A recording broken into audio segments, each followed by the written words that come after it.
Story के starting में लू फैमिली की एल्डेस्ट डॉटर कॉलेज आने वाली होती है, इसलिए कॉलेज को डेकोरेट करके सारे लोग उसके वेलकम करने के लिए खड़े होते हैं।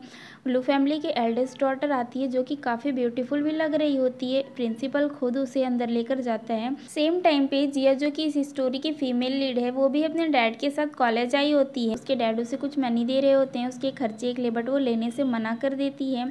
एक्चुअली जिया ने इंट्रेंस एग्जाम में टॉप किया था, फर्स्ट प्लेस लाकर वो स्कॉलरशिप के थ्रू इस कॉलेज में एडमिशन ली थी। मिंगजू सेल्फी लेते हुए चल रही थी एंड वो जिया के डैड से टकरा जाती है एंड वो उसी पर ब्लेम लगाने लगती है कि क्या तुम अंधे हो गए, तुम देखकर चल नहीं सकते। जिया के डैड फिर भी उसे सॉरी करते हैं, तब भी वो उस पर इल्जाम लगा रही होती है कि तुम्हारी वजह से मेरा इतना महंगा ड्रेस खराब हो गया। वो इतना ज़्यादा परेशान करती है कि जिया के डैड अपने सेविंग्स में से उसे पैसे दे रहे होते हैं, बट वह उसके पैसों को उछाल देती है एंड कहती है कि तुम्हारे इतने से पैसों से थोड़ी ना मेरा ड्रेस आएगा।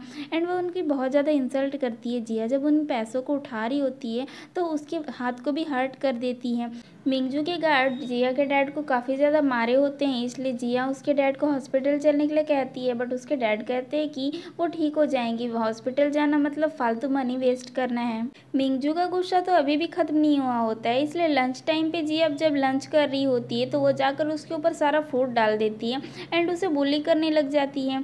सारे लोग भी मिंगजू के चमचे बन जाते हैं क्योंकि वो लू फैमिली के एल्डेस्ट डॉटर होती हैं एंड सारे लोग मिलकर इसे बुली कर रहे होते हैं।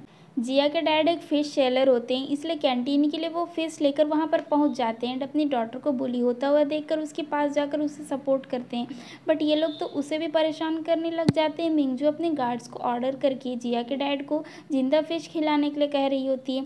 मिंगजू बहुत ज़्यादा तड़प रही होती है अपने डैड को ऐसे प्रॉब्लम में देखकर, बट मिंगजू तो हार्टलेस होती है। इन्हीं सब में जिया को मिंगजू के हाथ का ब्रेसलेट नज़र आता है एंड वो सारे लोगों को बताती है कि ये ब्रेसलेट तो मेरा है, बट सारे लोग उसी मजाक बना रहे होते हैं क्योंकि ये ब्रेसलेट लू फैमिली की एल्डेस्ट डॉटर होने का निशानी है और ये पागल सी लड़की उस ब्रेसलेट को अपना क्लेम कर रही है। मिंगजू भी उसे थप्पड़ मार देती है एंड उसे बुली कर रही होती। इतने में कॉलेज के सामने कुछ लग्जरियस कार्स आकर रुकते हैं एंड लू फैमिली के तीनों बेटे शाओ, जुन और वैन वहाँ पर आ जाते हैं।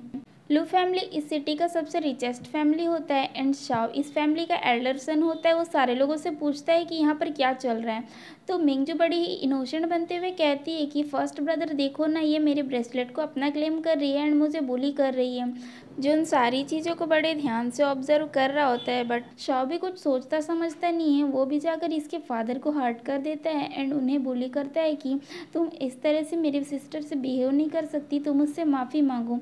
बट जिया उसे कहती है कि सच में वो ब्रेसलेट मेरा है एंड मैं उसे प्रूव कर सकती हूँ, तो वो उसे प्रूव करने का भी मौका नहीं दे रहा होता है। बट सेकंड ब्रदर जुन उससे बोलता है कि भाई अगर वो कह रही है तो एक बार उसकी बात सुन लो ना। जिया सबको बताती है कि इस ब्रेसलेट को मैं बचपन से पहन के रखी थी, तो इसके हर एक पैटर्न को मैं जानती हूँ। बचपन में एक बार जब मैं किडनैप हो गई थी, तो जब मैं किडनैपर से भाग रही थी तो मैं गिर गई थी, जिसकी वजह से इस ब्रेसलेट में एक डीप कट लग गया था जो आज भी इस ब्रेसलेट पर होना चाहिए। तो उसका ब्रदर उससे ब्रेसलेट मांगता है, बट मिंगजू ब्रेसलेट देने से आनाकानी कर रही होती है। फिर भी उसका ब्रदर ब्रेसलेट मांग कर देखता है एंड उस ब्रेसलेट में कोई भी कट नहीं होता। जिया भी शॉक्ड रह जाती है कि उसे अच्छे से याद है ब्रेसलेट पर एक डीप कट था, बट इस ब्रेसलेट पर कोई कट नहीं है। शाह उसे एक थप्पड़ मार देता है एंड उसके डैड की इंसल्ट करने लग जाता है कि वो लोग फिश सेलर हैं, गरीब हैं, इसीलिए वो लोग अमीर लोगों को फंसाकर पैसे लूटने के लिए प्लान्स बना रहे हैं। उसके डैड ने उसे किस तरीके से यहाँ स्कॉलरशिप देकर एडमिशन दे दिया, अब वो उसे यहाँ से निकलवा देगा। एक्चुअली ये कॉलेज लू फैमिली का ही था एंड लू फैमिली की चेयरमैन यानी कि शाओ के डैड ने ही जिया को स्कॉलरशिप दे के इस कॉलेज में एडमिशन दिया था। बट सेकंड ब्रदर उसे रोकते हुए कहता है कि उसे ऐसा नहीं करना चाहिए क्योंकि वो अभी एक्टिंग चेयरमैन है, अगर वो ऐसा करेगा तो उसका इमेज खराब हो जाएगा। बट मिंगजू अपने हाथ को चोट को दिखाते हुए कहती है कि ब्रदर इसने मुझे बुली किया, आप इसे ऐसे कैसे छोड़ सकते हो। बट सेकंड ब्रदर मिंगजू से कहता है कि तुम मेरी आंखों में देखकर सच सच बताओ कि इसने तुम्हें बुली किया है या फिर ये चोट तुमने खुद ही खुद को दिया है। बट यहाँ मिंगजू कह देती है कि ठीक है, फिर मैं अभी इस लड़की को माफ़ करती हूँ एंड इस चीज़ को यहीं पर रहने देती हूँ। साओ जिया को रेड कार्ड देकर वहाँ से चला जाता है एंड सारे लोग गॉसिप करने लग जाते हैं कि रेड कार्ड का मतलब है कि अब जिया लू फैमिली की टारगेट है, वो लोग इसे इतनी इजीली नहीं छोड़ेंगे। जुन जिया को एक बैंडेड देकर उसे अपनी चोट पर लगाने के लिए कहता है। जिया क्लास में एंटर करती है तो उस पर पानी गिर जाता है एंड सारे लोग उस पर हंस रहे होते हैं। टीचर वहाँ पर आती है एंड जिया को वेट देखकर सबको डांटती है और जिया को वहाँ से चेंज करवाने लेकर जाती है। वो जिया को वॉशरूम में छोड़कर वहाँ से चली जाती है तो मिंगजू और उसके चमची लोग वहाँ पर आ जाते हैं एंड वो लोग कर्लर से जिया को हर्ट करते हैं। सेकंड ब्रदर आकर जिया को सेव कर लेता है। मिंगजू काफ़ी ज़्यादा इनोसेंट बन रही होती है बट सेकंड ब्रदर उसे वहाँ से भगा देता है। वो जिया से कहता है कि तुम इस तरीके से यहाँ पर सर्वाइव नहीं कर पाओगी, तुम्हें स्ट्रांग बनना पड़ेगा, सारे लोगों से खुद के लिए फाइट करना पड़ेगा एंड वह उसके लिए ऑइंटमेंट रखकर वहाँ से चला जाता है। मिंगजू जिया को कैंटीन में बुली करती थी इसलिए वो नेक्स्ट डे से टिफ़िन लेकर आ रही होती है। जैसे ही वो टिफ़िन ओपन करती है उसमें चूहा होता है एंड वो काफ़ी ज़्यादा डर जाती है, उसे काफ़ी गुस्सा आता है एंड वो चूहा ले जाकर मिंगजू पर डालती है एंड डस्टबिन का कचरा ले जाकर उसके चमचियों पर डाल देती है। आज जिया इन सबके सामने काफ़ी स्ट्रांग रहती है। जिया क्लास में टॉप करी थी जिसकी वजह से मिंगजू को उस पर काफ़ी ज़्यादा गुस्सा आ रहा था। जिया घर पर अपने ओल्ड फ़ोन को चार्ज करती है एंड उसे उसमें एक वीडियो मिल जाता है जिसमें कि उस ब्रेसलेट को जिया ने पहन रखा होता है। वो जाकर शाओ से कहती है कि मेरे पास प्रूफ है, मैं प्रूफ कर सकती हूँ कि वो ब्रेसलेट मेरा ही था एंड तुम्हारी सिस्टर मिंगजू ने उसे चुराया है मुझसे। शाओ उससे प्रूफ मांगता है तो जिया फ़ोन लेने चली जाती है। ये सारी बातें मिंगजू छुपकर सुनी होती है। जब जिया वापस आ रही होती है तो मिंगजू और उसके फ्रेंड्स उसे गिरा देते हैं एंड उसे बुली करने लग जाते हैं। मिंगजू से कहती है कि तुम्हारी मेमोरी कुछ ज़्यादा ही अच्छी है ना, तुम कोई भी चीज़ भूलती नहीं हो, सब कुछ याद रखती हो। चलो मैं आज तुम्हें इतना अच्छा लेसन सिखाऊंगी कि इसके बाद तुम कुछ भी याद रखने से भी डरोगी। मिंगजू उसके हेयर्स कट करने वाली होती है तो जिया वहाँ से भाग जाती है एंड ये सब कुछ एक बॉय चुप कर देख रहा होता है जिसे कि काफ़ी ज़्यादा गुस्सा आ रहा होता है।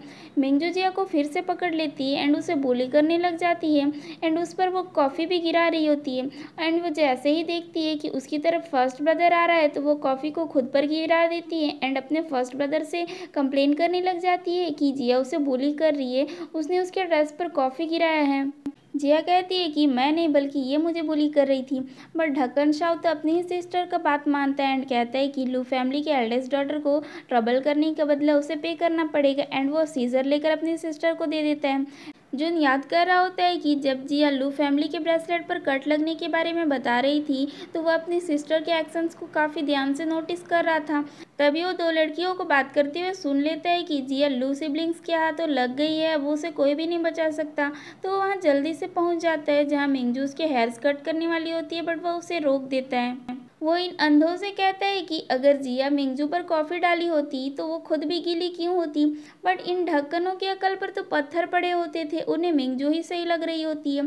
जिया उनको बताती है कि वो ब्रेसलेट मेरा है एंड इसका प्रूफ इस मोबाइल में एक वीडियो है एंड वो उसे देखने के लिए शाओ को दे देती है बट उस मोबाइल में तो कोई भी वीडियो नहीं रहता है। जिया शॉक्ड रह जाती है कि कुछ टाइम पहले तक तो वो वीडियो इसी में था, वो कहाँ चला गया।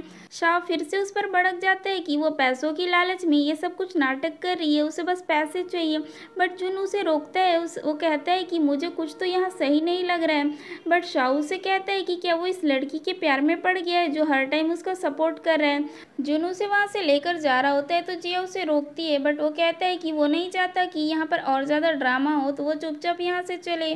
सबके जाने के बाद मिंगजू 2 साल पुराना एक फ्लैशबैक याद कर रही होती है जहां एक स्कूल बस का एक्सीडेंट हो गया था जिसमें एक लड़की काफ़ी ज़्यादा इंजर्ड हो गई थी।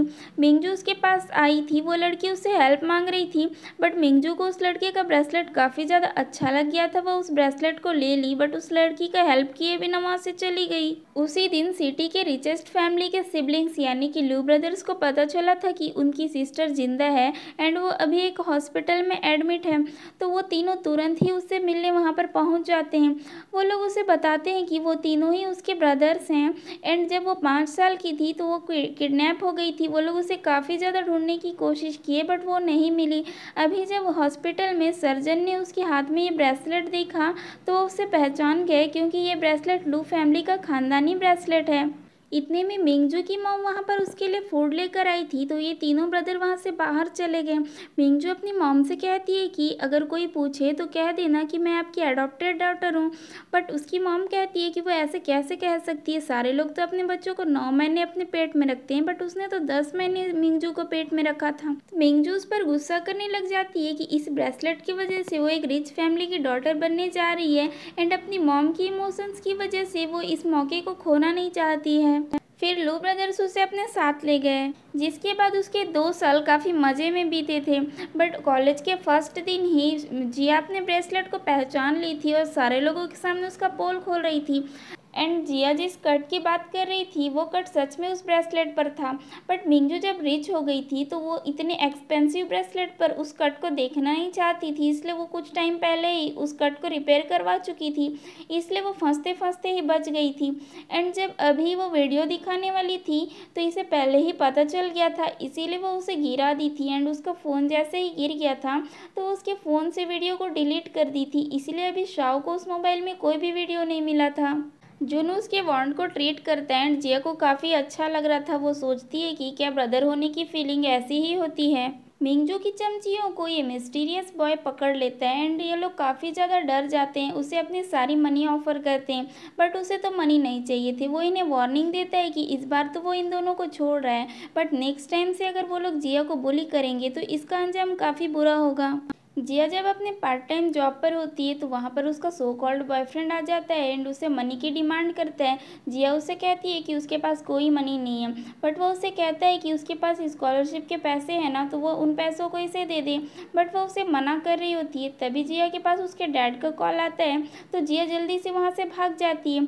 जिया का बॉयफ्रेंड उसके बैंक कार्ड को चुरा लेता है। जिया को दौड़ते हुए जून देख लेता है एंड वो उसे कहता है कि उसे जहाँ भी जाना है वो उसे छोड़ देगा। जिया के डैड को कुछ गैंगस्टर परेशान कर रहे थे, वो उसके फिश को भी खराब कर देते हैं एंड उसे भी हर्ट कर रहे थे। जिया वहाँ पर पहुँचकर उन्हें भगाती है, बट उसके डैड काफ़ी ज़्यादा इंजर्ड हो गए थे तो जून उसे हॉस्पिटल ले जाने में मदद करता है। एंड जब डॉक्टर कहता है कि जिया के डैड अब खतरे से बाहर हैं, जिसके बाद जून उसे खुद का ध्यान रखने के लिए कहकर वहाँ से चला जाता है। जिसके बाद डॉक्टर जिया को बताते हैं कि उसके डैड की कंडीशन उतनी भी ज़्यादा अच्छी नहीं है, अभी उन्हें कुछ टाइम के लिए और हॉस्पिटल में ही रखना पड़ेगा, जिसके लिए वो उसे मनी जमा करने के लिए कह रहे होते हैं। जिया का बॉयफ्रेंड उसके सारे पैसे निकाल लेता है। जिया के मोबाइल में मैसेज आता है। जिया भागती दौड़ती अपनी पार्ट टाइम जॉब वाले जगह पर जाती है एंड देखती है कि उसका बैंक कार्ड तो वहाँ पर नहीं है। जिया जब शॉप के बाहर निकलती है तो वहाँ पर उसका सो कॉल्ड बॉयफ्रेंड मिंजू के साथ आया होता है। जिया उससे कार्ड के बारे में पूछती है तो वो कह देता है कि वो जिया से ब्रेकअप कर चुका है, अब वो लू फैमिली की एल्डेस्ट डॉटर के साथ है। वो जिया के साथ ब्रेकअप करने की कंपनसेशन के रूप में वो उसके पैसे ले लिया है। जिया उसे काफ़ी ज़्यादा रिक्वेस्ट करती है कि वो उसके पैसों को वापस कर दे, उसे पैसों की ज़रूरत है, बट ये फिर भी नहीं मानता है एंड उसे रोकने के चक्कर में जिया हर्ट भी हो जाती है एंड आसपास के सारे लोग उनकी वीडियो बना रहे होते हैं। तभी वहाँ पर ये मिस्टीरियस सा बॉय आ जाता है जिसका नाम आन होता है। आन जिया को संभालता है एंड उसकी केयर करता है। एक्चुअली एक बार आन को कुछ गुंडे परेशान कर रहे थे, तभी वहाँ पर जिया आ गई थी एंड उसे प्रोटेक्ट करके उसकी हेल्प की थी। तभी से आन सीक्रेटली उसे प्रोटेक्ट किया करता था एंड जिया को पता भी नहीं चलने दिया करता था। जिया का बॉयफ्रेंड उसे मैसेज करता है कि अगर तुम्हें अपने पैसे चाहिए तो कल मेरे बताए हुए एड्रेस पर पहुँच जाना। जून अपनी सिस्टर की बचपन से लेके अभी तक की सारी इन्फॉर्मेशन को मंगवाता है एंड उसे पता चलता है कि जिया और मिंगजू हाई स्कूल में साथ में पढ़ा करते थे एंड उसे ये भी पता चलता है कि उसकी सिस्टर के पास एक बर्थ मार्क था जो कि उसे बिल्कुल भी पसंद नहीं था एंड वो हमेशा ही उसे हाइड करने की कोशिश करती थी। जून पूछता है जिया कहाँ पर है।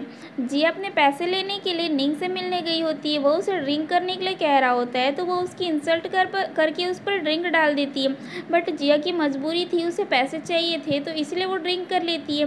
जिसके बाद ये सारे लोग उसके साथ बदतमीजी कर रहे होते हैं। आन उसे बचाने जा रहा होता है, बट उससे पहले ही वहाँ पर जून आ जाता है एंड उन सभी लोगों को पीट पाट के जिया को बचा लेता है। जून को देखकर मिंगजू जल्दी से वहाँ से भाग लेती है। जिया काफ़ी ज़्यादा ड्रंक हो गई थी, इसलिए जून उसे उठाकर ले जा रहा होता है एंड इसी टाइम पे वो उसका बर्थ मार्क भी देख लेता है। उसे पता चल जाता है कि जिया ही उनकी रियल सिस्टर है। उनके जाने के बाद इन गुंडों की बची कुची कसर आन निकाल देता है। जून अपने ढक्कन ब्रदर शाओ को बता रहा होता है कि जिया ही उनकी रियल सिस्टर है, बट ये उसकी बातों पर बिलीव नहीं कर रहा होता है। जून उसे बताता है कि उसने उसकी बॉडी पर उस बर्थ मार्क को देखा है, बट शाओ कहता है कि जब तक वो खुद अपनी आंखों से नहीं देखेगा वो बिलीव नहीं करेगा। इन दोनों की बातों को मिंगजू छुपकर सुन रही होती है। शाओ जिया के पास पहुँचता है उसका बर्थ मार्क देखने के लिए, बट उसकी हालत कुछ ज़्यादा ही ख़राब होती है। वो उससे पूछती है कि वो यहाँ पर क्यों आया है। शाओ उसके बर्थ मार्क को चेक करता है, बट वहाँ पर सिर्फ जला हुआ निशान था और जिया बेहोश हो गई थी। तो शाओ जल्दी से उठाकर उसे हॉस्पिटल ले जाता है एंड हमें आधा घंटे पहले का सीन दिखाया जाता है। उसके पास मिंगजू आई हुई थी एंड उसके बर्थ मार्क को कलर से बर्न कर दी थी। जुन दौड़ता हुआ हॉस्पिटल पहुंचा था बट शाओ उसे डांटने लग जाता है कि वो किसी को भी कुछ भी समझ लेता है, ये लड़की झूठी है, वो कोई बर्थ मार्क नहीं था बल्कि वो अपनी स्किन को जलाकर मार्क बनाने की कोशिश की थी। जुन कहता है ऐसे कैसे हो सकता है, मैंने क्लियरली देखा है वो एक बर्थ मार्क ही था। बट शाओ उसकी बातों पर बिलीव नहीं करता है। जुन उस गुंडे को पकड़कर लेकर आया था जो कि जिया के साथ बदतमीजी कर रहा था। स्टार्टिंग में वो सब कुछ सच सच बता रहा होता है कि एक लेडी ने उसके इस सब कुछ करने के लिए पैसे दिए थे इसलिए वो ये सब कुछ किया था। बट बाद में वो पलटी मार देता है एंड कहता है कि जिया ही उसे पैसे दी थी, वो तो बस लू ब्रदर्स को फूल बनाने के लिए इन सब से जिया को हर्ट करने की एक्टिंग करवा रही थी। इस बात पर शाओ को काफ़ी ज़्यादा गुस्सा आ जाता है एंड वो फिर से जिया को ही गलत समझता है और इसे यहाँ से भेज देता है। जुन फिर से कहता है कि ये गुंडा झूठ बोल रहा है, जिया ही उनकी सिस्टर है। बट शाओ से कहता है कि क्या उसका दिमाग घास चरने गया है, उनकी सिस्टर मिंगजू है और वो किसी आउटसाइडर पर इतना ज़्यादा बिलीव क्यों कर रहा है। हमें पता चलता है कि इस गुंडे को पलटी मारने के लिए मिंगजू ही नींग के थ्रू पैसे दी थी। ये सब कुछ आन सुन लेता है। जिया हॉस्पिटल में बेहोश होती है एंड उसे नाइटमेयर आ रहा होता है और वो नींद में ही परेशान हो रही होती है। जिया डर के उठ जाती है एंड अपने बर्थ मार्क वाले इंजरी को देखती है। आगे जब जुन जिया से मिलने जाता है तो उसे पता चलता है कि जिया तो सुबह सुबह ही यहाँ से चली गई। मिंगजू जिया को फुटबॉल से हिट करती है तो जिया वापस से उसे फुटबॉल मारकर वहाँ से भाग जाती है एंड कॉन्फ्रेंस हॉल में जाकर चुप जाती है। मिंगजू भी उसे बाहर से लॉक करके वहाँ से चली जाती है कि देखती हूँ अब रात भर यहाँ सड़ेगी तो तुझे समझ आएगा। बट उस कॉन्फ्रेंस हॉल के अंदर पहले से ही शाओ मौजूद होता है एंड वो जिया से कहता है कि वो यहाँ पर क्या कर रही है। थोड़ी देर बाद जब जिया को लगता है कि मिंगजू चली गई तो वो जाकर डोर ओपन करती है बट वो नहीं खुलता है, वो तो बाहर से लॉक था। शाओ कहता है कि क्या जिया कोई छोटी बच्ची है जो डोर भी ओपन नहीं कर पा रही है, बट वो डोर तो इससे भी ओपन नहीं होता है। शाओ कहता है कि ये भी कोई जिया की नई ट्रिक होगी बट जिया कहती है कि उसे चमगादड़ के साथ खुद को लॉक करने का कोई शौक नहीं है एंड वैसे भी वो खुद रूम के अंदर है तो बाहर से लॉक कैसे कर सकती है। पता नहीं ये कॉन्फ्रेंस हॉल कौन से जंगल में बना हुआ था। यहाँ पर शाओ के मोबाइल में भी नेटवर्क नहीं आता है एंड इन दोनों को रात को वहीं रुक जाना पड़ता है एंड कॉन्फ्रेंस हॉल की लाइट भी नहीं जल रही होती है। ये दोनों आपस में खिटिर पिटिर करते हुए एक दूसरे से काफ़ी दूर बैठे होते हैं। बट अचानक से शाओ की तबीयत खराब होने लग जाती है तो जिया जल्दी से उसके पास जाकर उसे एक कैंडी खिलाती है। तो थोड़ी ही देर में शाओ ठीक हो जाता है एंड उसे पूछता है कि उसने क्या खिला दिया उसे। तो जिया बताती है कि शायद उसका शुगर डाउन हो गया था इसलिए उसे दिक्कत हो रही थी एंड गरीब बच्चों के पास एनी टाइम फूड अवेलेबल नहीं होता है तो इसलिए वो लोग खुद को उल्लू बनाने के लिए कैंडी खा लेते हैं। तो उसके पास कैंडी रखा हुआ था तो वो उसकी हेल्प कर दी। नेक्स्ट डे जोन आकर उनके डोर को ओपन करता है एंड उनसे पूछता है कि वो दोनों ठीक तो है ना। जिया तो चुपचाप वहाँ से जा रही होती है बट शाओ कहता है कि जिया कहाँ पर जा रही है। जिया कहती है कि इससे उसको कोई भी मतलब नहीं होना चाहिए। शाओ कहता है कि वो मिस्टर शाओलू है एंड वो अपने ऊपर किसी का एहसान नहीं रखता है। शाओ जिया का हाथ पकड़कर उसे अपने साथ लेकर जा रहा होता है एंड सारे लोग सोच रहे होते हैं कि फिर से जिया ने उसे ऑफेंड किया होगा तो वो शायद गुस्से में उसे कहीं लेकर जा रहा है। बट वो तो अपने साथ उसे फर्स्ट फ्लोर पर डाइनिंग टेबल पर ले जाकर बैठा देता है एंड अपने साथ खाने के लिए बोल रहा होता है। वैसे तो इस कॉलेज में सारे रिच फैमिली के बच्चे ही पढ़ा करते थे बट उनमें भी रिचेस्ट फैमिली के जो स्टूडेंट होते थे वो ही लोग फर्स्ट फ्लोर के डाइनिंग टेबल्स को यूज़ कर सकते थे। जिया उनके साथ खाने से मना कर देती है। मिंगजू जब जिया को फर्स्ट फ्लोर में देखती है तो वो उसका इंसल्ट करने रख जाती है तो जिया को भी गुस्सा आ जाता है एंड वो उनके साथ खाने के लिए वहाँ पर बैठ जाती है। वो तो काफ़ी नखरे कर रही होती है कि मैं इस गंदी सी स्टिंगी जिया के साथ बैठकर नहीं खाऊंगी, ये फिश सेलर की बेटी है, इससे फ़िश का स्मेल आता है।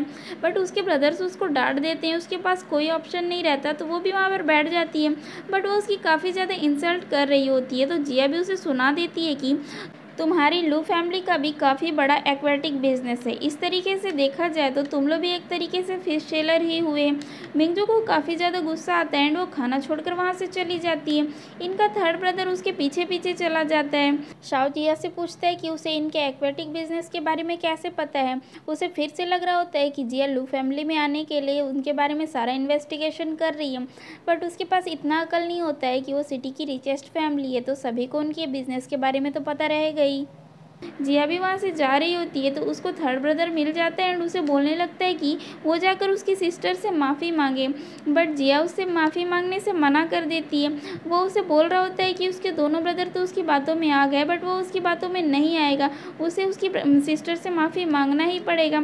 जिया उससे कहती है कि वो मैथ्स का जीनियस है, उसने इतू से ही उम्र में ब्ला ब्ला ब्ला अचीवमेंट्स प्राप्त किए हैं, बट उसमें बिल्कुल भी अकल नहीं है, उसे कुछ भी चीज़ नज़र नहीं आता है। फिर ये दोनों के बीच यहाँ चैलेंज हो जाता है। जिया उससे कहती है कि नेक्स्ट एग्ज़ाम में मैथ्स में वो टॉप करके दिखाएगी, अगर वो टॉप नहीं करेगी तो वो मिंगजू से माफ़ी मांग लेगी। अभी इस बैट को लेकर सारे कॉलेज में गॉसिप स्टार्ट हो जाता है कि वैन तो मैथ्स का जीनियस है एंड इस बैट को वैन ही जीतेगा। जिया फालतू ही उसके साथ बैट लगा ली है, वो तो बेवकूफ़ है। जुन भी शाओ से पूछता है कि तुम्हें क्या लगता है इस बैट को कौन जीतेगा। शाओ भी कह देता है कि इस बैट को तो वैन ही जीतेगा। बट रिजल्ट वाला दिन आ जाता है एंड सारे लोग शॉक्ड खड़े होते हैं क्योंकि इस बैट को जिया जीत गई थी, वो फर्स्ट आई थी एंड वैन सेकंड रैंक पर आया था। वैन तो अपना डिफीट एक्सेप्ट कर लेता है, बट मिंगजू को ये बात बिल्कुल भी हजम नहीं हो रही थी, उसे बहुत ज़्यादा गुस्सा आ रहा होता है। जुन याद करता है कि वो जिया का डीएनए टेस्ट के लिए हॉस्पिटल में देकर आया था एंड डॉक्टर उससे बोला था कि 5 दिन बाद रिजल्ट आ जाएगा। वो अपने बचपन की फ़ोटो शाओ को दिखाकर कहता है कि क्या तुम्हें नहीं लगता है कि जिया का फेस हमारी सिस्टर के बचपन वाले फ़ोटो से मैच करता है। मिंगजू को आन पकड़ लेता है एंड वह उसके थोड़े से हेयर्स कट करके कहता है कि इस बार के लिए तो वह उसके थोड़े से हेयर्स कट कर रहा है, बट नेक्स्ट टाइम अगर वो जिया को बुली करेगी तो उसके सर पर एक भी हेयर नहीं बचेगा। मिंगजू इस बात पर काफ़ी ज़्यादा गुस्सा कर रही होती है। निंग उसे बताता है कि यह चैंग फैमिली का यंग मास्टर है एंड इसे फ्रीडम काफ़ी ज़्यादा पसंद है, इसलिए फ़िलहाल तो ये अपने घर से भागा हुआ है एंड अपनी फैमिली से छुप रहा है। नेक्स्ट डे नोटिस बोर्ड पर जिया के कुछ फ़ोटोज़ लगा देते हैं एंड सारे लोग उसे बुली कर रहे होते हैं कि जिया बिल्कुल अच्छी लड़की नहीं है, वह शेमलेस है, वह पैसों के लिए कुछ भी करती है। जिया सारे लोगों से बोल रही होती है कि ये सारी फ़ोटोज़ फेक हैं, बट कोई भी इस पर बिलीव नहीं कर रहा होता है एंड यहाँ पर मिंगजू और जिया का मस्त कैट फाइट हो जाता है। लू ब्रदर्स आकर इन दोनों को रोकते हैं। मिंगजू उनके सामने भी चालू हो जाती है कि ब्रदर जिया बिल्कुल भी अच्छी लड़की नहीं है, ऐसी लड़की को स्कूल से निकाल देना चाहिए। जुन उन फोटोज को ध्यान से देखकर सबको बताता है कि ये सारे फोटोज फेक हैं। लू ब्रदर्स कोई एक्शन नहीं ले रहे थे तो मिंगजू उनसे कहती है कि अगर जिया इस कॉलेज में पढ़ेगी तो वो इस कॉलेज में नहीं रहेगी। अब उसके ब्रदर्स डिसाइड करें कि वो लोग इसी स्कूल में अपनी सिस्टर को रखना चाहते हैं या फिर इस जिया को। जिया सबसे कहती है कि वो ऐसी लड़की नहीं है, वो तो वहाँ पर सिर्फ अपने पैसे लेने गई थी एंड वो लोग उसे ट्रिक करके उसके साथ मिसबिहेव कर रहे थे, बट वहाँ पर जून आकर उसे बचा लिया था। बट मिंगजू सबसे कहती है कि उसके पास एविडेंस है एंड वो निंग को बुलाकर सब उनके सामने गवाही दिलवा देती है। निंग भी उसके लिए झूठ बोल देता है।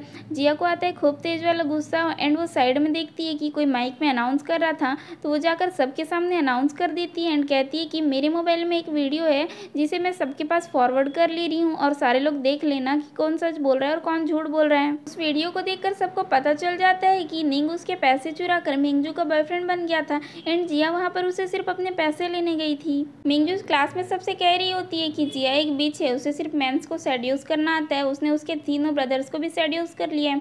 तभी वहाँ पर जुन जिया के साथ आ जाते हैं। मिंगजू से पूछती है कि सेकंड ब्रदर यहाँ पर कैसे आ गया। जुनू से कहता है कि अगर वो यहाँ पर नहीं आता तो उसे कैसे पता चलता कि मिंगजू किस तरीके के र्यूमर्स फैलाकर दूसरों को हार्म पहुँचाने की कोशिश कर रही है। उसको वैन और शाओ ने मिलकर बिगाड़ दिया है। अगर नेक्स्ट टाइम से उसे पता चला कि मिंगजू ने कोई र्यूमर फैलाया है तो उसे उससे कोई भी नहीं बचा पाएगा। मिंगजू को तो काफ़ी ज़्यादा गुस्सा आता है, बट उसके फ्रेंड्स उसे समझाते हैं कि कुछ दिन बाद एनुअल फंक्शन होने वाला है जिसमें कि सारे लोग अच्छे अच्छे कपड़े पहन कर आएंगे, बट जिया ये सब कुछ अफोर्ड नहीं कर पाएगी। उस दिन वो उसका इंसल्ट करके उसका बदला ले सकती है, बट जुन जिया को एक ड्रेस गिफ्ट करता है। वो उसे लेने से मना करती है बट जुन उसे दे देता है। ये तीनों चूड़ैल हैं पार्टी में जिया का वेट कर रहे होते हैं। जिया आती है एंड वो काफ़ी ज़्यादा ब्यूटीफुल लग रही होती है। फिर भी ये तीनों उसका मजाक बना रहे थे कि जिया रोड साइड से कोई ड्रेस उठाकर पहनकर आ गई होगी। जुन आकर उन्हें बताता है कि ये ड्रेस कस्टमाइज एंड अपने टाइप का सिर्फ इकलौता पीस है। ये सुनकर तो इसे खूब ज़्यादा गुस्सा आता है एंड तभी वहाँ पर शाव आ जाता है। तो मिंगजू से पूछने लगती है कि ब्रदर कल आपने जो ऑक्शन में नेकलेस खरीदा था वो कहाँ पर है। शाव उस नेकलेस को निकालता है एंड जिया को पहना देता है एंड हमें फ्लैशबैक में दिखाया जाता है कि जिया उससे कह रही होती है कि जिस नेकलेस को आज तुमने खरीदा है कल पार्टी में उसे मुझे पहनाना। वो शाओ से कहता है कि हाँ उसे पता था, जिया तो सिर्फ पैसों की भूखी है, उसे सिर्फ पैसे ही चाहिए। बट जिया उसे कहती है कि उसे यह नेकलेस हमेशा के लिए नहीं चाहिए, वो बस कुछ देर के लिए उसे पहना ले, उसके बाद में वो उसे वापस कर देगी, बस वो उसका तमाशा देखे। मिंजू को तो जिया पर काफ़ी ज़्यादा गुस्सा आता है, बट जिया इटलाती मटलाती वहाँ से बाहर चली जाती है एंड मिंजू भी उसके पीछे पीछे जाती है। मिंजू से कहती है कि ये नेकलेस उसके ब्रदर ने खरीदा है तो ये नेकलेस सिर्फ मिंजू का होगा, वो उसे वापस कर दे। जिया उसे कहती है कि ये ब्रेसलेट तो मेरा था, तुमने इसे चुराया है, इस हिसाब से देखा जाए तो शाओ मेरा ब्रदर है एंड ये नेकलेस भी मेरा ही है, मैं इसे वापस नहीं करूँगी। एंड हमें पता चलता है कि जिया ने पहले ही तीनों ब्रदर्स को मैसेज करके बता दिया था वहाँ पर आने के लिए। मिंजू उससे कहती है कि ये ब्रेसलेट तुम्हारा था, बट जब से मैंने इसे चुराया ये मेरा है एंड वो तीनों ब्रदर्स भी मेरे हैं, मैं लू फैमिली की डॉटर हूँ। एंड अब तक उसने लू फैमिली की डॉटर बने रहने के लिए जो कोई भी कर्म कांड किया था सब कुछ अपने मुंह से ही बोलने लग जाती है। एंड तभी यहाँ पर ये तीनों आ जाते हैं। ये तीनों यहाँ पर थोड़ा लेट पहुँचे थे, इसलिए ये लोग ये सुन लिए थे कि मिंजू अब तक जिया को बुली करने के लिए क्या क्या की थी, बट ये लोग ये नहीं सुन पाए थे कि मिंजू जिया का ही ब्रेसलेट चुरा कर लू फैमिली की डॉटर बनी है। ढक्कन साव तो अभी भी जिया से कहता है कि मिंजू उसकी छोटी सिस्टर है एंड अब उससे जो कोई भी गलती हुई है उसके लिए शाओ कंपनसेट करने के लिए रेडी है एंड वो जिया को कुछ मनी ऑफर करता है। जिया को तो खूब ज़्यादा गुस्सा आ जाता है एंड वो वहाँ से चली जाती है। एंड ये दोनों ब्रदर भी शाओ की ओर ग्लेयर करते हैं कि तुम्हारा कुछ नहीं हो सकता एंड वहाँ से चले जाते हैं। मिंजू तो काफ़ी ज़्यादा गुस्से में होती है क्योंकि उसे अब लग रहा होता है कि कहीं उसका पोल खुल ना जाए, इसीलिए मिंजू जिया का एक्सीडेंट कर देती है एंड लू ब्रदर्स उसे देख लेते हैं और जल्दी से वहाँ से उसे हॉस्पिटल लेकर जाते हैं। ये तीनों काफ़ी ज़्यादा परेशान थे। उसी टाइम पे डॉक्टर आकर उन्हें डीएनए टेस्ट का रिपोर्ट देता है एंड इन तीनों को कन्फर्म हो जाता है कि जिया ही उनकी बायोलॉजिकल सिस्टर है। जिसके बाद तो ढक्कन शाओ को अपने सारे किए कर्मकांड याद आने लग जाते हैं कि उसने जिया के साथ कितना ज़्यादा बुरा किया था। वो अपने गार्ड्स को ऑर्डर कर देता है कि लू मिंजू जहाँ कहीं भी है उसे पकड़कर इसके पास लेकर आए। आगे जब जिया को होश आता है तो शाओ अपने हाथों से कुक करके उसके लिए फूड लेकर जाता है, बट जिया उसके फूड को एक्सेप्ट करने से मना कर देती है। ये तीनों उसे बताते हैं कि अब उन्हें कंफर्म पता चल गया है कि जिया ही उनकी सिस्टर है, बट वो उनके साथ बात भी नहीं करना चाह रही होती है। ये दोनों सेकंड ब्रदर से कहते हैं कि जुन तुम ही उसे समझाओ ना। जुन भी उसे समझाता है बट जिया तो अब किसी की भी सुनने के लिए रेडी नहीं थी। शाओ के गार्ड्स मिंजू को पकड़ कर लाते हैं एंड जिया कर उसे एक थप्पड़ मारती है, बट मिंजू को अभी तक भी नहीं पता था कि उसका पोल खुल गया है, इसलिए वो अपने ब्रदर्स के सामने इनोसेंट बनते हुए कह रही होती है कि वो लोग जिया को पनिश करे, उसने उनकी सिस्टर को मारा है। बट ये तीनों उसके सामने डीएनए टेस्ट का रिपोर्ट फेंक देते हैं। अब जाके उसे कुछ समझ आता है। वो इन तीनों से रिक्वेस्ट करती है कि उससे गलती हो गई है, बट ये लोग तो अब उसका फेस भी नहीं देखना चाहते थे, इसलिए गार्ड से कह के उसको घर से बाहर निकलवा देते हैं एंड जिया से कहते हैं कि वो उनके घर पर आकर उनके साथ रहे। बट जिया उनसे कहती है कि वो तो एक स्टिंग की फिश सेलर की बेटी है ना, उसके बॉडी से तो फिश की स्मेल आती है, तो उनके साथ कैसे रह सकती है। एक्चुअली ये सारी बातें शाओ जब जिया और उसके डैड को बुली कर रहा था तब बोला था, इसलिए अब जिया उसके साथ आकर रहने से मना कर देती है। शाओ जिया से बोला था कि मिंजू उसकी आइडेंटिटी चुरा कर उसे बहुत ज़्यादा ट्रबल दी है, इसलिए वह मिंजू को इस सिटी से ही बैन करवा देगा। बट जिया इसके लिए मना कर दी थी क्योंकि वो चाह रही थी कि जो कुछ प्रॉब्लम वो फेस करी थी अब मिंजू भी उन सारे प्रॉब्लम्स को फेस करे। लू ब्रदर्स नोटिस करते हैं कि आन हमेशा ही छुप के जिया को देखा करते हैं एंड जिया भी उसे देखकर खुश होती है। शाओ फिर से बिना सोचे समझे आन को पकड़ के कूट पीट देते हैं एंड उसे वार्न करता है कि नेक्स्ट टाइम से वो उसकी सिस्टर के आसपास ना दिख जाए। आन जिया को देखकर वहाँ से भाग रहा होता है, बट जिया उसे पकड़कर कहती है कि उसे क्या हुआ है। जिया उसके वार्न्स को ट्रीट करती है एंड आन उसे अपनी बाइक पर उसके घर छोड़ता है एंड जिया उसके साथ जाकर काफ़ी ज़्यादा खुश थी। नेक्स्ट डे आन फिर से उसे स्कूल छोड़ने आता है, बट वो देखता है कि लू ब्रदर्स अपनी कार्स के साथ उसका वेट कर रहे हैं, उसे अपने साथ जाने के लिए बोल रहे हैं, तो वो छुप जाता है। जिया भी वेट करती है कि वो आएगा, बट वो नहीं आता तो अपने साइकिल से ही चली जाती है। लू ब्रदर्स जिया के साइकिल को फॉलो करने लग जाते हैं, तो सारे लोग उन्हें देखकर सोचते हैं कि क्या इनकी कार का फ्यूल खत्म हो गया है जो ये लोग इतने स्लो जा रहे हैं। मिंजू तो अपना बोरिया बिस्तर लेकर ही क्लास आ जाती है एंड सारे लोग उससे पूछते हैं कि वो ये सब लेकर क्यों आई है। वो एक बहाना बना देती है, बट जिया सबसे कहती है क्या पता इसे लू फैमिली से किक आउट कर दिया गया हो।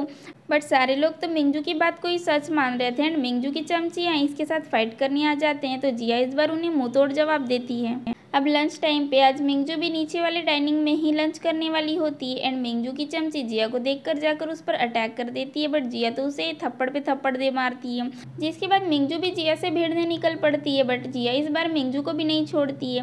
और इसी टाइम पे वहाँ पर जुन भी आ जाता है। आज तो मिंगजू को भी चोट लग गई थी, बट जुन उसे इग्नोर करके जिया को उठाकर वहाँ से लेकर चले जाता है। आगे शाओ अपने सारे शेफ्स को बुलाकर स्पेशल फूड बनवाकर जिया के साथ खाने बैठा होता है। ये चारों सिबलिंग्स खाने बैठे होते हैं तो तभी वहाँ पर मिंगजू आकर वो भी बैठ जाती है एंड जिया का खाना छीन लेती है। ये तीनों ब्रदर्स अपना फूड जिया को दे देते हैं और शाओ मिंगजू को वहाँ से जाने के लिए कह देता है। मिंगजू जब वहाँ से जा रही होती है तो जिया उसे टांग फंसाकर गिरा देती है एंड उसके ऊपर फूड भी डाल देती है। मिंगजू की चमची जिया से उलझने लग जाती है कि वो मिंगजू के ब्रदर्स के साथ क्यों डिनर कर रही है, क्या उसने इन तीनों को सेड्यूस कर लिया है। जिया बिल्कुल भी अच्छी लड़की नहीं है, बट शाओ को आ जाता है खूब तेज वाला गुस्सा एंड वह उससे कहता है कि वो जाओ फैमिली की बेटी है ना, आज से जाओ फैमिली के साथ जो कुछ भी कॉन्ट्रैक्ट्स थे उन सारे कॉन्ट्रैक्ट्स को ख़त्म करता है। नेक्स्ट टाइम से लू फैमिली जाओ फैमिली के साथ कोई कॉन्ट्रैक्ट नहीं करेगी एंड वो उसकी फैमिली को बैंकरप्ट कर देगा। जिया को याद आता है कि किस तरीके से सब लोग उसके डैड को जिंदा फिश खिलाने की कोशिश किए थे, इसलिए वो उनके साथ खाने से मना करके चली जाती है। नाइट में लू ब्रदर्स जिया के घर एक बड़ा सा ट्रक लेकर पहुंच जाते हैं तो जिया उनसे पूछती है कि वो लोग ये सब कुछ क्या कर रहे हैं, तो वो लोग कहते हैं कि जिया अगर उनके घर पर आकर रहना नहीं चाहती है तो उनकी सिस्टर जहाँ पर भी है वो लोग सारा कंफर्ट उसे वहीं पर देंगे। आन ये सब कुछ छुप कर देख रहा था एंड वो वहाँ से चला जाता है। जिया को याद आता है कि किस तरीके से शाओ ने मिंगजू को सीजर देकर उसके हेयर्स कट करने के लिए कहा था एंड वो उसे कहती है कि उसे लगता है कि वह सारी चीज़ें पैसों से ही ठीक कर देगा, हर चीज़ मटेरियलिस्टिक नहीं होती है, फीलिंग्स नाम की चीज़ें भी कुछ होती है। एंड जिया अपना हाथ दिखाकर उन्हें बताती है कि देखो तुम्हारी प्यारी सिस्टर ने मेरे साथ क्या किया था, क्या तुम लोग ये सब कुछ ठीक कर सकते हो, मुझे ये कोई सामान नहीं चाहिए, तुम सब ये सब उठाओ और यहाँ से दफा हो जाओ। शाओ को जिया की छूट देखकर काफी ज्यादा पेन होता है एंड उसे ये भी याद आता है कि जब उसे पता चला था मिंगजू जिया को बुली करने के लिए क्या कुछ कर्म कांड की थी, तब भी वो जिया को पैसे ऑफर करके ये सब कुछ को निपटाने की कोशिश किया था, वो उसकी फीलिंग्स के बारे में बिल्कुल भी नहीं सोचा था। तभी जिया के डैड वहाँ पर झाड़ू लेकर आ जाते हैं एंड इन सब से फाइट करने लग जाते हैं कि तुम्हारा मेरी बेटी के साथ कोई रिश्ता नहीं है, अगली बार से मुझे यहाँ दिख मत जाना, मेरी बेटी को बिल्कुल भी परेशान मत करना। नेक्स्ट डे मिंगजू कॉलेज में अपना एक नया पर्स लेकर आकर शो ऑफ कर रही होती है और सारे लोग उसके पर्स को देख के इम्प्रेस हो रहे होते हैं कि ये लिमिटेड एडिशन का पर्स है, बट सच तो ये होता है कि लू फैमिली से मिंगजू के सारे सामान को बाहर फेंका जा रहा था, तो मिंगजू जाकर अपने सामान को ले ली थी और ये उसका पुराना पर्स ही था। तभी वहाँ पर मिंगजू की एक चमची आ जाती है, उनसे रिक्वेस्ट करने लग जाती है कि जो फैमिली बैंकरप्ट हो गई वो अपने ब्रदर्स के साथ बात करे और उनके साथ दोबारा से कॉन्ट्रैक्ट करवा ले, बट वो तो अपने ही घमंड में होती है एंड उसे एक थप्पड़ मार देती है क्योंकि उसे तो पता ही था ना अब तो लू ब्रदर्स उसकी एक भी बात नहीं सुनेंगे, इसलिए वो उल्टा उसी से बोल रही होती है कि ये सारा कुछ जिया ने ही किया, जिया उसके तीनों ब्रदर्स को सेड्यूस करके रखी है, उसकी वजह से ये सब कुछ हुआ है, तो जाकर जिया से ही बात कर ले। मिंगजू जाकर फिर से जिया से उलझती है एंड जिया उसे एक थप्पड़ मारकर उससे कहती है कि वो कब तक लू फैमिली की डॉटर होने का प्रिटेंड करती रहेगी, अब तो उसे गिव अप कर देना चाहिए, अपनी रियलिटी को एक्सेप्ट कर लेना चाहिए, बट ये तो अभी भी अपने घमंड में चूर होती है एंड सारे लोग उसी का बात मान रहे होते हैं। ये सारे लोग मिलकर जिया को बुली करने लग जाते हैं, जिया खुद को सेव करने की कोशिश करती है। तभी वहाँ पर लू ब्रदर्स आ जाते हैं एंड शाओ लोगों को पेट पाट के सबको बताता है कि जिया उनकी सिस्टर है एंड नेक्स्ट टाइम से जो भी जिया को बुली करने की कोशिश करेगा वो लू फैमिली का दुश्मन होगा। अब तो मिंगजू की चमचियों को भी समझ आ गया था कि मिंगजू एक फेक डॉटर एंड उसके फ्रेंडशिप के चक्कर में उनकी फैमिली बर्बाद हो गई है। ये तीनों ब्रदर्स इसे बाहर लेकर आते हैं एंड मिंगजू उनसे बोल रही होती है कि ब्रदर सारे लोग देख रहे हैं, क्यों ना हम लोग क्लास में जाकर बात करें। आसपास के सारे लोग इन्हें देखकर गॉसिप कर रहे थे कि ये तो लू ब्रदर्स है एंड ये मिंगजू उनकी सिस्टर है, यहाँ पर ये सब कुछ क्या चल रहा है। इन तीनों ब्रदर्स को भी तो काफ़ी ज़्यादा गुस्सा आ गया था एंड ये तीनों सभी के सामने अनाउंस कर देते हैं कि मिंगजू उनकी सिस्टर जिया का ब्रेसलेट चुरा कर उनकी फेक सिस्टर बनी थी, एक्चुअल में उनकी रियल सिस्टर तो जिया है। शाओ मिंगजू को वार्निंग देते हैं एंड उसे एक रेड कार्ड चिपका देते हैं एंड सभी लोग को ये देखकर समझ आ गया था कि अब तो मिंगजू की शामत आने वाली है। निंग भी ये देखकर समझ गया था कि वो खुद कितना बड़ा वाला ढक्कन है, वो लू फैमिली की रियल बेटी से ब्रेकअप करके पैसों के चक्कर में उनकी फेक बेटी के साथ पैचअप कर लिया था। अब तो मिंगजू के साथ भी सारी चीज़ें रिपीट होने लगी थी, कोई उस पर गंदा पानी डाल देता है, तो कोई उसके कपड़ों को कट कर देता है, तो कोई उसके बेड पर मैगी डाल देता है। जिया भी आयरन लेकर उसके रूम पर पहुंच गई थी एंड सारे लोगों को बाहर से उसके चिल्लाने की आवाज़ें आ रही थी एंड लोगों को लग रहा था कि जिया इस बार मिंगजू के हाथ को जलाएगी। बट जिया तो उतनी भी ज़्यादा क्रूअल नहीं थी, वो बस मिंगजू को एहसास दिलाना चाह रही थी कि डर क्या होता है, वो उसे बर्न नहीं करती है। अब तो क्लास में कोई उसे धक्का मार कर जा रहा था तो कोई उसके साथ जबरदस्ती फ्लर्ट करने की कोशिश कर रहा था। कुछ गर्ल्स मिंगजू की सीट पर रेड इंक डाल देते हैं। जिया क्लास में आकर देखती है तो उसके तीनों ब्रदर्स उसी क्लास में आकर बैठे हुए थे। ये तीनों यहाँ पर अपनी सिस्टर के साथ लंच करना चाह रहे थे। ये तीनों काफी प्यार से जिया को मनाने की कोशिश कर रहे थे, बट जिया तो अभी भी उनसे गुस्सा थी। मिंगजू आकर अपनी सीट पर बैठती है एंड वहाँ तो लाल इंक गिरा हुआ था एंड सारे लोग उससे का मजाक बना रहे थे। मिंगजू आकर फिर से जिया से उलझती है एंड जिया उस पर कॉफी डालकर उसे उन सारे इंसिडेंट्स को याद दिलाती है जब वो जिया को बुली कर रही थी। एक दिन मिंगजू की चमचियाँ कैंटीन में मिंगजू के फूड को खराब कर देती है तो दूसरे दिन कोई मिंगजू के टिफिन में जिंदा फिश को डाल देता है। यानी कि सभी लोग मिलकर उन सारी चीजें को रिपीट कर रहे थे जो कुछ भी उसने जिया के साथ किया था।